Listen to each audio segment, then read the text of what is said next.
अब सोनम जी, मैं आपसे सवाल हिंदी में पूछूंगा, क्योंकि हमारे जी जी। दर्शक हिंदी भी समझते हैं और हिंदी बोलने वाले दर्शक भी बहुत हैं, और उनकी बहुत रुचि है कि हमारे सीमा पर, भारत चीन सीमा पर, खासतौर से लद्दाख में क्या हो रहा है, ये वो जानना चाहते हैं। आपकी खबरें पूरे देश में जा रही हैं, लेकिन हम आपके मुंह से सुनना चाहते हैं। पिछले 5 साल पहले, लगभग 4.5 साल पहले, जब हम धारा 370 हटाया गया था, तब जम्मू कश्मीर लद्दाख इनका सबका रीऑर्गेनाइजेशन किया गया था, और उसका उद्देश्य ये था कि जम्मू क्षेत्र भी, श्रीनगर क्षेत्र भी और लद्दाख भी, तीनों को ऑटोनॉमी भी मिले, तीनों अपना पूरा तरह विकास कर सकें और एक राजनीतिक इस्टेब्लिशमेंट भी वहां पे बन सके। पिछले 4.5 सालों में ये प्रॉमिस किया गया था कि वहां चुनाव होंगे, किसी भी तरह के चुनाव अभी तक वहां नहीं हो पाए हैं। तो हम जानना चाहते हैं, हमारे दर्शक भी इसमें रुचि रखते हैं, कि धारा 370 हटाने के बाद लद्दाख के क्षेत्र में विशेषतर आम लोगों का जीवन किस प्रकार का है, पहली बात। और दूसरी बात कि जो चीन के घुसपैठ से जो आम जीवन पर असर पड़ा है, आपने अभी बताया कि लोगों के रोजगार छिन गए हैं, लोगों को काम नहीं मिल रहा है, पश्मीना जो काम करते हैं उनके लिए रोजी रोटी का सवाल हो गया है। तो आम जीवन किस तरह प्रभावित हुआ है, और अगर चुनाव होंगे तो उससे क्या अच्छा होगा? तो सबसे पहले तो जो धारा 370 था, लद्दाख के लोग उसे एक रुकावट की तरह देखते थे, क्योंकि लद्दाख पिछले 70 सालों से एक अलग पहचान की मांग कर रहा है, एक union territory, but union territory with legislative assembly, जिसमें आपको लोकतांत्रिक अधिकार हो, ऐसा यूनियन टेरिटरी की वो मांग करते आए हैं। और हमें हर बार बताया गया कि ये 370 जब तक है आपको नहीं मिल सकता है, क्योंकि इसमें स्टेट के असेंबली में पास होना पड़ता है और स्टेट की असेंबली कभी पास नहीं करेगी। तो हमारा उससे बहुत समस्या थी। जब धारा 370 हटाया गया, कश्मीर में अलग सेंटिमेंट्स होंगे, मगर लद्दाख में बहुत खुशी थी ज्यादातर लोगों में कि अब ये रुकावट हटी है, तो हमें जरूर एक नई पहचान, क्योंकि आप लोगों को मालूम होगा लद्दाख पहले क्या कहते हैं, एक इंडिपेंडेंट किंगडम हुआ करता था, जैसे भूटान है। और वो भारत में जब मिले तो विलय हुआ तो बहुत खुश थे, क्योंकि भारत को सदा से लद्दाख बहुत ही श्रद्धा से देखता आया है। मगर वो नहीं चाहते थे कि वो किसी कश्मीर जम्मू राज्य का एक जिला बन के रह जाएं। वो अपनी पहचान कम से कम एक राजा के राज्य नहीं तो एक भारत के राज्य की तरह चाहते थे। तो इस तरह से अलग होते समय सबने ये सोचा कि ये हमारी भलाई के लिए किया गया है। मगर आज थोड़ा लोगों को ये लग रहा है कि शायद ये हमारे भलाई के लिए क्या था भी, क्योंकि भलाई तो कुछ हुआ नहीं। शायद जम्मू कश्मीर के लिए कोई डिजाइन था तो उसमें हमारा भी अलग कर दिया गया, क्योंकि हाँ हुआ इसलिए नहीं क्योंकि लोग सोच रहे थे कि अब हमें अलग अगर भलाई के वजह से करते हैं तो हमें कुछ अधिकार भी देते, लोकतंत्र भी देते, अपने नेता चुनने का, अपने सरकार बनाने का, अपने मंशा अनुसार विकास करने का। ऐसा कुछ भी नहीं हुआ है। और पिछले 4-4.5 सालों में तो मतलब 2-3 साल के लिए आने वाले जो अधिकारी हैं, ब्यूरोक्रेट्स हैं, उनका राज चला है। तो ऐसे में मैं ये कहता हूं कि अच्छे से अच्छे लोग भी आए तो गलतियां कर बैठेंगे, क्योंकि लद्दाख को वो समझते नहीं है।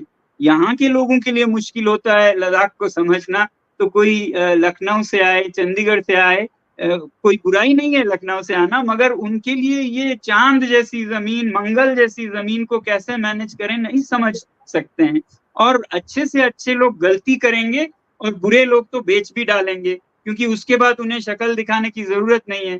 तो इसलिए हम कहते हैं कि यहाँ के लोग तो यहीं रहेंगे, पीढ़ियों तक यहीं रहेंगे, वो इसका उतना बुरा कभी नहीं करेंगे, क्योंकि उनको लोगों के साथ रहना है, उनके बच्चों को, उनके पुरखों को यहाँ की जमीन और पानी और हवा के साथ रहना है, तो उन्हें ही सौंपना चाहिए इसका संचालन। मगर ऐसा किया नहीं गया। अभी हमें बता रहे हैं ना आपको लोकतंत्र देंगे, ना आपको संरक्षण देंगे, जो करना है करिए। तो हम तो यही कहते हैं अब हम आंदोलन ही कर सकते हैं, हमारे साथ भारत की जनता आएगी, क्योंकि हम भारत के साथ हर एक जंग में रहे हैं। तो अब भारत की बारी है कि यहाँ के लोगों की संरक्षण का ध्यान रखें। हमारे तो महिलाओं ने, पुरुषों ने, बच्चों ने भारत की रक्षा का ध्यान रखा। हर एक जंग में, चाहे 48 का हो, 62 का हो, 65 का हो, 71, 72 का हो, या 99 का हो, या 2020 का हो, जब ये ब्लैक टॉप वगैरह कैप्चर कर रहे थे तो त्रिशूल की महिलाएं, पुरुष पानी ले जा रहे थे, उनके लिए गोबर ले जा रहे थे जलाने के लिए, जब उनके पास जलाने को कुछ नहीं था सैनिकों के पास। तो ऐसे में देश कैसे हमारी चिंता ना करे? पूरा हमें उम्मीद था और उम्मीद खरा भी उतर रहा है। आज देश का हर नागरिक लगभग ये कह रहा है कि लद्दाख के साथ अन्याय हो रहा है। अगर वचन दिया गया तो फिर वचन पूरा भी करना चाहिए और कुछ ज्यादा ना करे। वैसे तो ज्यादा करना चाहिए क्योंकि लद्दाख के लोगों ने ज्यादा झेला है। दिल्ली के लोगों ने कुछ नहीं झेला किसी भी जंग में, बंबई के लोगों ने कुछ भी नहीं झेला, बल्कि जब टैक्स वैक्स देना होता है तो उसकी भी चोरी करते हैं। यहाँ के लोगों ने बहुत झेला है।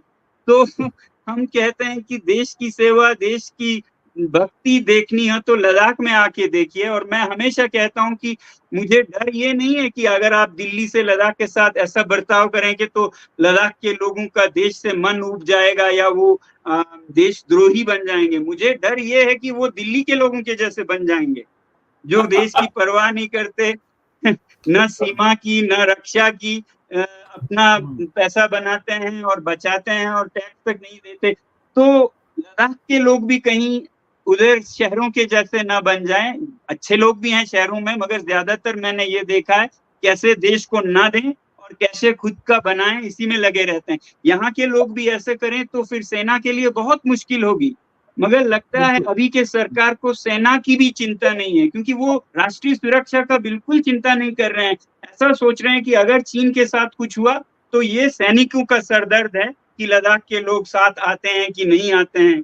हमें तो अपना अहम और अहंकार और या जो भी सौदा हो चुका है बड़े बड़े उद्योगों के साथ, उसको ऑनर करना है। उनके प्रति हम वफादार हैं, इन लोगों के प्रति वफादार नहीं है। ऐसा लग रहा है लद्दाख के लोगों की कि उनकी वफा शायद जो उद्योग जमीन यहाँ से शायद डील हो चुका हो, वरना किसी को नहीं समझ आता है कि वचन देने के बाद 2-2 चुनावों में बहुत से सरकारी मिनट्स में हैं SC/ST कमीशन के कि लद्दाख को 6वें शेड्यूल में संरक्षण दिया जाएगा, तो कैसे कोई इतना पलट सकता है?